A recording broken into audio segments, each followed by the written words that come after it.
गांव के एक छोटे से घर में रामू नाम का एक गरीब किसान अपने बेटे रोहन के साथ रहता था।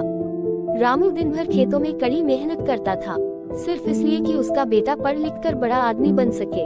रामू के कपड़े अक्सर पुराने होते, कई बार फटे भी, लेकिन जब रोहन कुछ मांगता तो रामू किसी भी हाल में उसकी ख्वाहिश पूरी कर देता। रोहन भी जानता था कि उनका परिवार गरीब है, मगर उसने कभी शिकायत नहीं की, कभी भी नहीं। एक दिन रोहन के स्कूल में प्रतियोगिता हुई।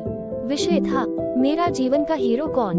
रोहन ने अपनी कलम उठाई और बिना रुके लिखने लगा, मेरे पापा मेरे हीरो हैं। वह दिन रात खेतों में काम करते हैं, धूप सहते हैं, ठंड सहते हैं, लेकिन मुझे कभी किसी चीज की कमी महसूस नहीं होने देते।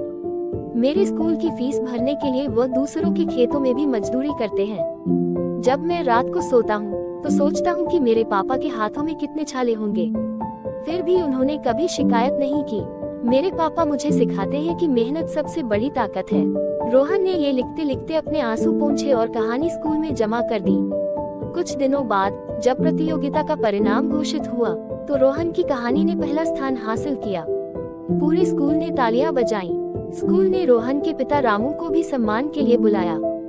जब रामू मंच पर पहुंचे तो पूरे स्कूल ने तालियां बजाते हुए उनका स्वागत किया। जैसे ही रोहन की कहानी पढ़ी गई, हॉल तालियों की गड़गड़ाहट से गूंज उठा। रामू की आंखों में आंसू थे, खुशी के आंसू। फिर रोहन मंच पर आया, अपने पिता को गले लगाया और जोर से कहा, पापा, आप ही मेरे जीवन के सच्चे हीरो हैं।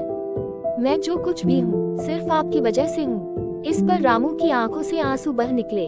उन्होंने कभी सपने में भी नहीं सोचा था कि उनका बेटा उन्हें इतना प्यार करता है। उस दिन रामू ने महसूस किया कि उनकी सारी मेहनत सफल हो गई है।